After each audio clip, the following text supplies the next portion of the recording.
Ryan Reynolds here from Mint Mobile with a message for everyone paying big wireless way too much. Please, for the love of everything good in this world, stop. With Mint, you can get premium wireless for just $15 a month. Of course, if you enjoy overpaying, no judgments, but that's weird. Okay, one judgment. Anyway, give it a try at mintmobile.com/switch. Upfront payment of $45 for 3-month plan, equivalent to $15 per month required. Intro rate first 3 months only, then full price plan options available. Taxes and fees extra. See full terms at mintmobile.com.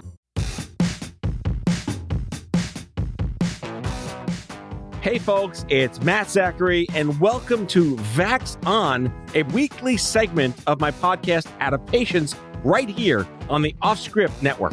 Hey, I'm Alora Nanos.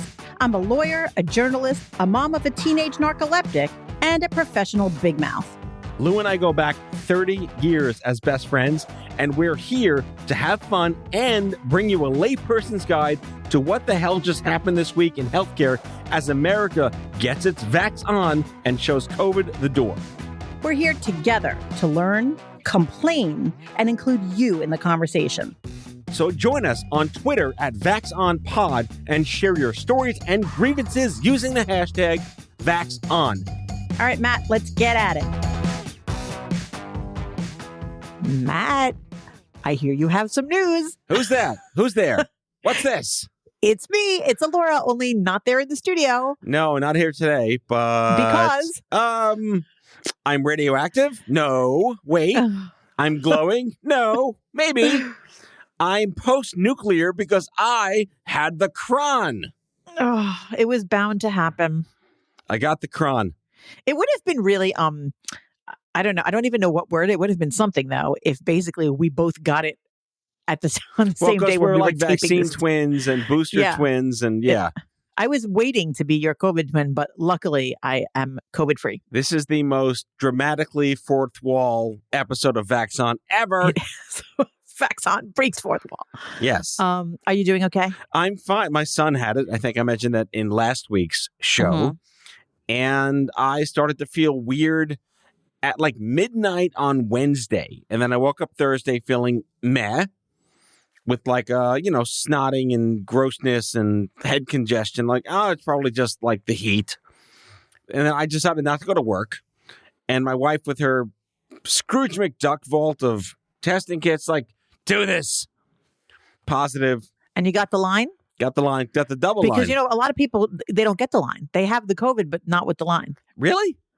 Yeah, because it seems to be, at least, this is purely anecdotal, but like friends of mine, it's always been like they felt shitty, they tested negative, and then like a day or two later, then finally they tested positive. It's all just bullshit at this point. I could have had it for like months, like incubating inside me like some kind of E. coli or something. And then all of a sudden my son came along, got it, and kicked my thing into gear. Yep. And my immune system, with my Wolverine antibodies still. I know. No, they're not Wolverine anymore. They don't matter. They don't no. matter. The cron doesn't care. Doesn't matter. I feel like my immediate family is like last man standing because none of us have gotten COVID and almost everyone around us has. And we're very careful, but we're not so careful that we're like not going out of the house or anything. Right. And I didn't leave the house. I mean, I did what I thought was the right thing to do. I mean, yes, I was sick like a cold. That's my point is like, I had a very mild case. I know that that's like a term these days that's kind of misused, but I really just felt like I had a 2-day cold. Like I normally do once a year. This was my cold for the year. Which is really like, that's the progress, right? It's not as important that COVID is gone as it is that COVID is not this, monumental illness. I didn't go to the hospital. I did not have respiratory distress. And I was just kind of laid up for like Thursday, Friday, Saturday-ish, back Saturday night. Came to the office Monday. Today's Tuesday. I'm fine. My wife and daughter still negative. Go figure. Love it. You got to wonder how that happens. No idea. I mean, I've become very curious about that kind of stuff. And we'll talk about it more in a later segment. Right. The update of all updates. I had the cron. Listeners may not remember, I had the cron in alpha form. It wasn't the cron. It was just the COVID. This is before we knew it was COVID. I had 3 days of fever and all sorts of crazy stuff in February of 2020. And then I had antibodies in March. Clearly, you're welcome, trendsetter Matt, right here for you. But then I got the Omicron, which barely, like you said, nothing matters. I have a sinus infection, but that's not that exciting. Um, Put some tussin on it. I'm like, I just can't. Or whatever. Windex. Put some Windex on it. I will put the Greek Windex on it. So yeah, my updates are life is really annoying. There is nothing to do. That's the weather my is allure. horrendous. I hate everything. And do you know what I did this weekend? Go forth. What'd you do? Nothing. Good. Nothing. Literally. Neither did Friday. I. What was your excuse? I was not sick. And Friday, Saturday, and Sunday, we ate cheese and did puzzles for 3 straight days. Wow. I know. It's really sad. It's too cold for kayaking. It's too cold for fucking kayaking. Yeah. I mean, I don't know. There's nothing to do. No, nothing is fun. Everybody is stressed out. The weather's gray. So I hate to be like that, but like, And you can't take a vacation. There's nowhere to go. There's well, I can find a place to go. I will tell you that right now. Cabo's calling. Yeah. I will find some place to go and some plane to get on sometime soon. Because I'm going to need to get out of New Jersey. One last note before we go to the first segment. My COVID derailed my trip to see my parents for the 3rd time in a row. No, this was when you were supposed to go? Yep. Oh, for Christ's sake. So the first time was because of COVID because Spirit canceled the flight. The second time was because of COVID because my family got COVID in South Carolina. And the third time is now because then I got sick. Oh, my goodness. That is crazy. 4 times the charm in March or April, perhaps. Oh, I'm so sorry. That's so disappointing. Yeah. So what do we got for our first segment? What's the bullshittery of the week? Well, no, this is like sort of fantastic. So researchers did some clinical trials, and it looks like there's some promising evidence that CBD is preventing COVID-19. Has anyone asked Willie Nelson? Or Cheech or Seth Rogen or James Franco?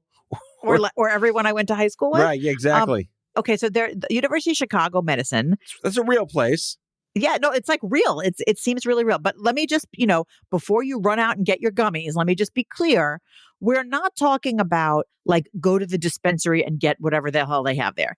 This was like an actual medical study, and it was what they call high purity CBD. So I don't know exactly like what that means, but I believe that it was the type of CBD that is used to treat epilepsy. Okay.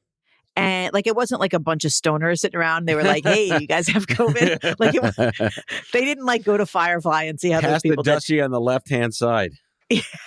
No, but they did this study and it's looking good. It looks like the CBD may have blocked COVID in specific situations. So you know how viruses work, that they replicate and that's what makes you sick? Yeah. Because they replicate all over your body. So it seems that the CBD actually stopped the replication to some extent. Like a stoner defense field. Yes, it was just like, no, you will not replicate the virus. I am not a CBD person. I know that people find all sorts of fantastic medicinal effects. And I mean, 10,000 Elvis fans can't be wrong. Like these people are saying it's great. And like they can't all be full of shit, right? My cursory work in the cannabinoid space, running Stupid Cancer, and what that was like in the wellness space, not the get high space, more therapeutic and not recreational, was that the endocannabinoid system, lots of syllables Did you say there. Endocannabinoid? Endocannabinoid is a real term. Okay, sorry. Endocannabinoid is like your endocrine system. We share DNA with cannabis. The human endocrine system shares DNA with cannabis, and we have a congenital endocannabinoid system in our bodies. So the cannabinoids that are Stop saying cannabinoid. We're the cannabinoids. Good night, Cleveland.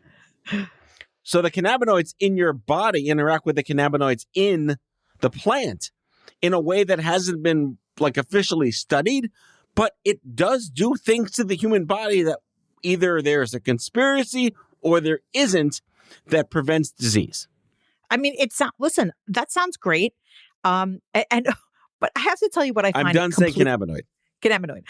What I find really, really funny about this is that the senior author of the study, she's like, no one could possibly have expected this. Her name is Marcia Rosner, and she said, no one in their right mind would ever have thought that it blocked viral replication, but that's what happened. So I'm a little bit confused about how the medical community, like, totally didn't see this coming at should all. not be a surprise, and I can't wait for the study to never happen of how many Americans never even got close to spiking proteins because they're high all day. I wonder what's going on here. And I will say this. This same professor said, listen, if you go to the corner bakery and you buy some CBD muffins or you buy gummy bears, it's probably not going to do anything, because it seems like what it's about is this ultra pure CBD, and it's not just like any old thing that you ingest. So, don't start going out there and just take in whatever shit you can get your hands on. But regardless, I think it's wonderful to hear that there's anything that seems to have that effect to block a virus from replicating. That sounds very promising. I mean, the shit in the stores is like anything in the stores. It's diluted, full of chemicals, and processed. And I don't care what they say. There's 90,000 variants of the CBD molecule that you can fuck with to make any gummy product or any muffin on the planet. You want the original shit. If you grow it, that's your own. But I think they're talking about like clinical grade. That's what I think. I think it's like medicine grade. Yeah. Are you like a CBD guy? Are you a gummy guy? I can't do it. My brain doesn't work well when it's out of sorts, and that's how I feel when I do CBD. That's how I feel too. I don't like to do anything that alters my brain, because then I feel out of control and it makes me anxious. Yeah. But that's another podcast. That's an entirely other podcast. Me and my weird hangups. Yes. But I know a great many people who get tons of benefits, both psych benefits and medical benefits, and like, hey, it's, sounds good to me. So that's the thing. Like there's Marinol, which is a prescription drug on the market based on marijuana that's been many, many years now. I can't wait for the studies to come out if any Americans who are on Marinol for chronic conditions just didn't get COVID. There's no way to ever know this. I wouldn't be surprised. But there's like 5,000 years of history with the marijuana plants around this planet. There's got to be some research and science to it. I know there is. I'll be very interested. Yeah. I'll be really interested to see years from now when we're not in the middle of the pandemic anymore, but when, the dust has settled and the statistics have been studied, who knows what they'll find? Like, as it turns out, if you play the oboe, you didn't get COVID. As it turned out, if you are left-handed, you're more likely to get COVID. I mean, who knows? All bassoonists died. I mean, the thing is, sometimes that is how medical science advances, is that, something that you see this trend, and then you kind of look back and say, oh, this is why that trend happened. And it turns out this is why that person didn't have whatever the, condition was. So I will look forward to seeing, what other trends we learn, and, how you too can get well from the gummies. But I mean, speaking of trends, we're back on the mask mandate, on, off bullshit, right? Here's the thing, right? And this, as a lawyer, this makes me crazy. So mask mandates and vaccine regulations are, of course, big news everywhere. And this week, a New York state judge ruled that the state's mask mandate is unconstitutional. So, of course, you're going to have all these people saying, oh, hooray, it was a bad idea to tell people that they had to wear masks, and that was bad, and we should go around without masks on. But that's not really what happened exactly, because most of the time, when regulations like public health regulations come up before a court and they're struck down, they're not struck down because the regulation was a bad idea or because it didn't work. There's often, as it was in this case, struck down because the entity that made the regulation was the wrong entity to do so. So in this case, the problem was that the mask mandate came from the governor as an executive order. And where it should have come from was the state legislature. Had the state legislature done it, it would have been fine. There's no question it would have been fine. It's just that that's the way it's supposed to go. They found the loophole to rule it unconstitutional. It's not so much a loophole as it is, different government entities have different turfs, and you're supposed to stay on your own turf. And what happened here is, the governor was well-meaning, but this really is something that should have been a state law, because that's how it works. So the judge struck it down. However, so of course you have all of the anti-maskers saying like, hooray, we won. But actually that's not what happened at all, because that was only a statewide mandate. there are still local and municipal mask regulations. So, it depends on where and which one you're talking about. So most of the time, things like mask rules inside of a school, mask mandates inside of businesses, those are typically municipal mandates. Those have not been challenged. They've not been struck down. And if they were challenged, they would be perfectly fine. So it really is an issue of not so much what the regulations say, but who is making them and by what mechanism. And I think that, we as a society are so used to following the news cycle and looking at court cases.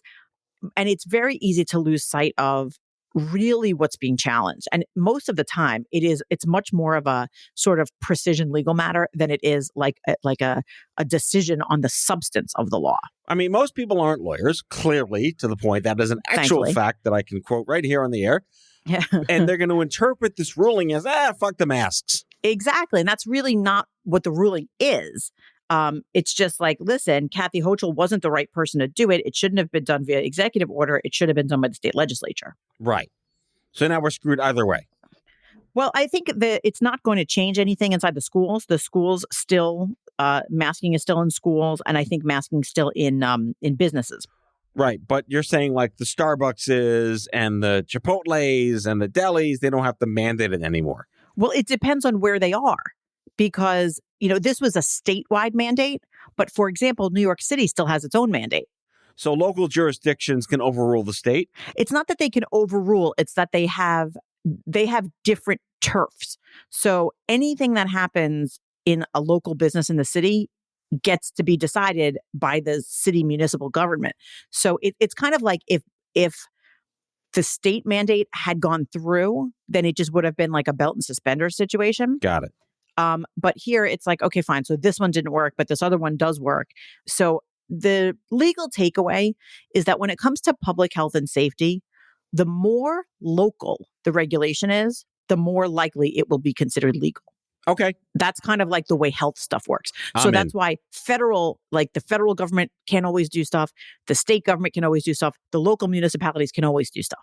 So that's kind of how it goes. There's your jurisdictional lesson for the day. I feel like the Judge Wapner theme should play right now. That would be fun. Can it be the Judge Judy? I love Judge Judy. Yes. All right. Judge Judy went theme. to my law school. Do you know that? I wanted There her you to go. be my friend. She went to New York Law School, right? Yeah, she did. And so did her daughter. She just actually made a huge donation, and I just love her, and I want her to be my friend. Hi, Judge Judy. Well, we know she listens. Clearly, she listens Obviously, to this she show. listens. Yeah. She would totally be my friend. Look, I'm excited for the summer poll. Everything today's about me, right? Is it? It's not about chinchillas today? No, well, last week, they keep talking about all the rodents they're killing in China from last week, too. It's I know. unfortunate. Can I tell you? Wait, I have to just interject for a second. So this week, I actually, for the first time ever, had family members call me and be like, "Did you hear about the chinchillas and the hamsters?" And I was like, And you're "Yeah, like, actually, I do did." you not listen to the show I produce every week with Matt? No, they definitely don't listen. But Yeah. it was very validating because clearly this was a hot topic of interest. I mean, it was on SNL. They covered it. It was? Yeah, it was during the weekly update to whatever it was. Oh, how did I miss that? Yeah. Oh, Michael Che and Colin Joe, they did a whole bit about they're killing like 2,000 gerbils or whatever it was, chinchillas in China. such It's a terrible. crazy story. But the sermon poll's about me too because it's about shortened quarantines, Yes. which came in very handy. My timing was impeccable. The shortened quarantine is like messing with my brain, honestly, because you know how they keep changing the rules, and of course, goalposts don't matter. right? It's just like whatever. Let's wake up and see what the CDC says. And so we asked some doctors, like, "Hey, what do you think? Do you guys agree with shortening the isolation period? Like this 10 days, never mind 10 days. Now we're on 5 days. What do you guys think?" So, what did 1.3 million doctors chime in to say? 52% of them said that they agree, and 48% of them said they don't. Nice divide right Yeah. there, nice and even. So almost half and half. We also asked, in your experience, how does Omicron compare to Delta? And I think this is something that I really do want to know from kind of the people on the ground, the doctors. Are they seeing a really meaningful difference? And what we found here is 38% said Omicron is much less severe and therefore less problematic. But 31% said Omicron is less severe, but just as problematic. So okay, so putting this together. So what we're talking about here is that essentially 70% of the doctors said, oh yeah, Omicron's definitely less severe than Delta. And some of those doctors think that means that it's less of a concern. And some of those doctors say, yeah, it's less, but it's still just as much of a concern. Right. I'm Which is reading interesting. here that, have you seen an uptick of infections? Like, that's a loaded question. Yeah, it's like fucking dominoes around the country and the world. 88%. Yeah, there's been an uptick. The other 12%, like, are monks that live in a monastery and haven't seen anybody. That's the Tibetan COVID people. Yeah.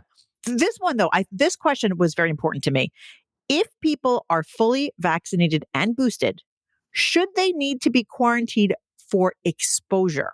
So this is like a really hot topic. Like, if you are vaccinated and you have been exposed to someone who tested positive, but you yourself have not tested positive, should you quarantine?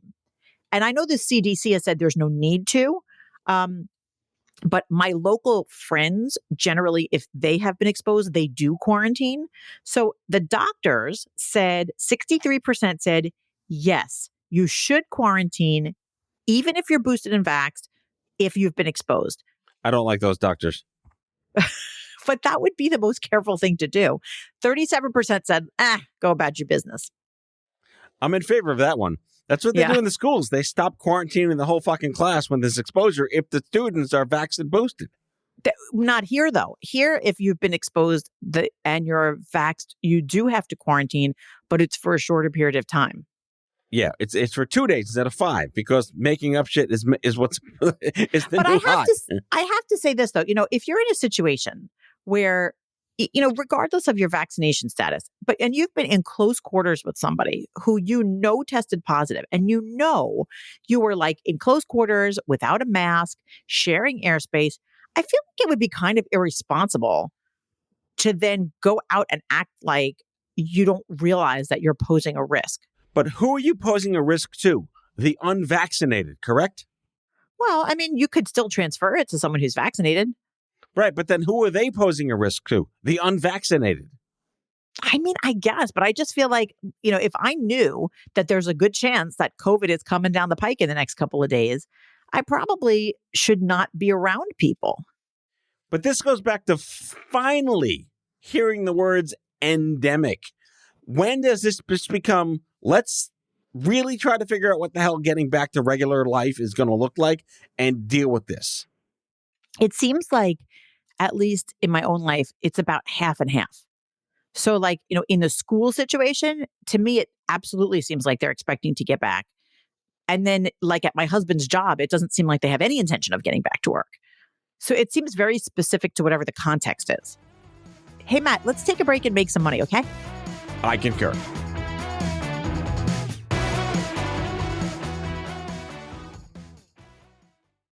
Bombas makes the most comfortable socks, underwear, and T-shirts. Warning, Bombas are so absurdly comfortable you may throw out all your other clothes. Sorry, do we legally have to say that? No, this is just how I talk, and I really love my Bombas. They do feel that good. And they do good, too. One item purchased equals one item donated. To feel good and do good, go to bombas.com/Wondery and use code WONDERY for 20% off your first purchase. That's BOMBAS.com/Wondery and use code WONDERY at checkout. We see you getting after your fitness goals. But what about those money goals? You can count on Credit Karma for a clear view of your finances and your progress, helping you see results so you can keep checking off those financial personal bests and find your way to money. Progress never felt so good. Download the Intuit Credit Karma app and start achieving your money goals today. Intuit Credit Karma. Karma you can count on. Are you feeling stuck in your career or lacking employment at the moment? Experiencing symptoms of job dissatisfaction? You might be suffering from a common condition known as career stagnation. But don't worry, there's a solution. Monster.com. Monster.com offers a comprehensive suite of career-boosting tools designed just for you. Our free resume review and AI interview prep tool will help you stand out from the crowd. Need more guidance? Dive into our career advice articles for expert tips and insights. And don't forget to check out our salary tools to ensure you're getting paid what you're worth. Side effects may include a new job, increased confidence, and a brighter future. Consult Monster.com today and take the first step towards your new career. Ready for your next job opportunity? Visit Monster.com now. Are we vaxing on yet? We're vaxing on. I thought for our third segment, we should talk about natural immunity. Is this the point where we take out like Merriam-Webster's dictionary and read the definition of natural immunity? I'm going to tell you my story of natural immunity that came from my dad, but just because it's so funny. So I talked to my dad the other day, and he says to me, I think I'm naturally immune to COVID. And I was like, really? That's what I said. I was like, get out. How do you think this? And his logic was, well, I haven't gotten it yet, so I must be naturally immune to it. And I said, well, were you in situations in the last 18 months where you were exposed to someone with COVID? And he said, oh, no. Of course. So I said, well, how is it that you think you're naturally immune? Well, I mean, facts, data, science, what are those things? No, I mean, but it's so funny because it's almost like he's the opposite of people who are going around and who are like terrified that they're going to get sick any minute. He's like, I must be immune. I haven't gotten it by now. It must be because I have superior genes. And he was like, well, have you gotten COVID? And I said, no, I haven't. He's like, see, we have the same genes. But listen to this important fact. So I don't know about you, but I walk around thinking that my vaccine-induced immunity is somehow the platinum standard, and it's somehow better than immunity based on having gotten COVID. I don't know why I think that. It's completely not based in fact. I just feel that way. I don't know. It's like my smugness in action. I'm like, I got vaccinated. I got boosted. My immunity is better. It's the best one. And how American is that, right? And it turns out that it doesn't matter. It doesn't matter how you got the immunity. It doesn't matter whether you got it because you were vaccinated or because you had COVID.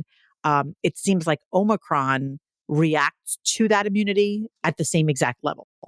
And there's not really much of a differentiation.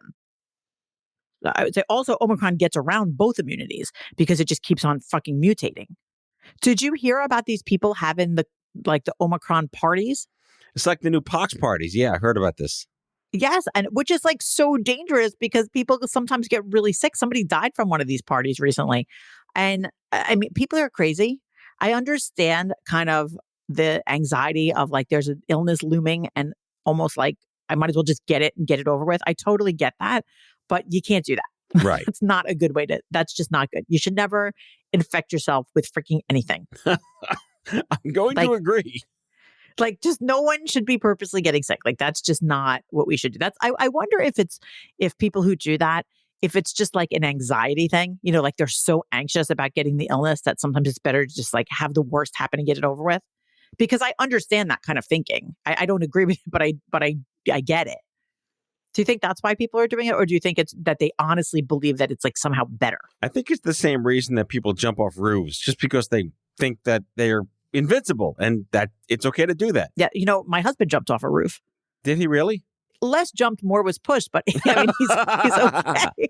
I mean, look, But, these pox parties aren't happening at like old age homes. I'm sure it's like college students and millennials and Gen Zers. It's not college students. It's like moms. Oh God. Yeah, it's like suburban moms who are like, because that's who did the pox parties all the time. God. It's like, let's get our kids together and they'll all have chicken pox at the same time. My they can play apologies to the Nintendo. college students listening to the show. I mean, I can't vouch for the college students. Like, maybe they're doing it too. Please don't tell me that because my son is going to college in a few months. And if he gets there and he starts having virus parties, like, I don't know what I'm going to do. No. As it is, I'm worried about him trying to like cook for himself and shower every day. Like, I can't think about him having virus parties. I mean, at the end of the day, there's no way to know why, like 2/3 of this country have not been affected by COVID, but 1/3 has. 71.8 million cases, 370 million people or something like that. Let me ask you this question. That's the case with lots of different viruses. For other viruses that have been around a long time, do they know why some people don't get them? Or is it just like, that's good, they didn't get them, and we go about our business? The hyper jargon that we use on my side of the tracks is called Are you going to say what did you call it before? cannabinoids. It's very percussive. The jargon on my side of the tracks in healthcare is called social determinants of health. It's the shit that makes the shit happen or not. Where you live, what you smoke, where you work, your basic genetics. Are you Ashkenazi Jew? Are you Native American? Whatever you are genetically predisposed to shit happening or not happening to you that you can and can't control. There's no way to know Where does my dad thinking he's just omnipotent fit into this mix? Your dad has olive oil built into his skin. He's basted. I just can't even. Okay, so like, what's coming up for you this week? Anything good? Well, we're just waiting for my wife and my daughter to get COVID at this point now. I mean, if they don't, it's nothing short of a miracle. And maybe they have your father's natural immunity. Maybe by knowing your dad from 40 years ago has given my wife and daughter natural immunity. Maybe you should get them some gummies. Yes. This week just to see. I mean, it can't hurt. Right? How bad is it to parent a 11-year-old that's stoned? It's probably much easier than parenting one that's not. Lawyer. I mean, it depends. Like, are they hyper? I shouldn't disclose this on the air to a million people. Yeah. Hey, Hannah, come on over here. Try this one. I wonder how long it's going to be before that starts being a thing. Like, are giving your kids pot gummies like the new Benadryl?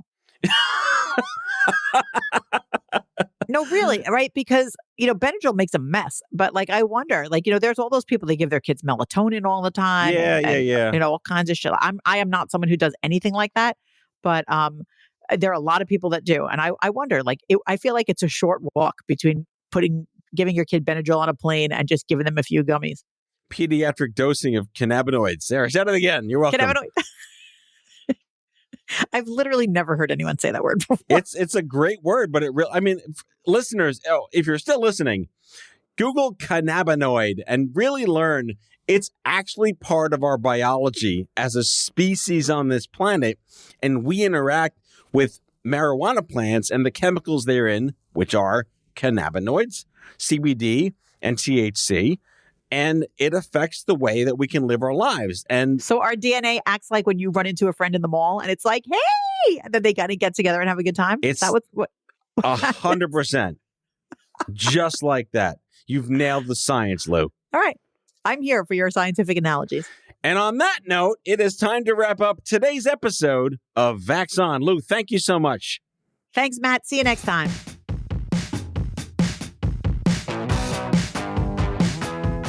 That's all for now.